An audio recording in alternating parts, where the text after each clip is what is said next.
Zsófi, akkor a harmadik verszakot együtt, jó?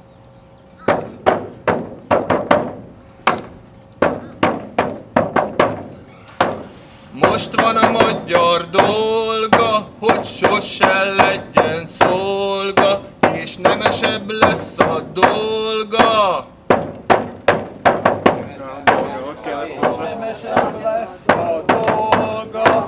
Tanítja a népet sok jóra és szépre, egymás tiszteletére. Tudod, mi a te dolgod, hisz a jót a szívben hordod, és őszintén megosztod.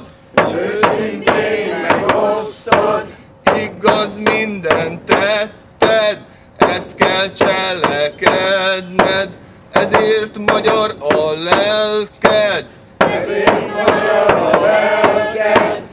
Előttünk a nagy váltás, és rajtunk van az áldás. Elég lesz a kitartás.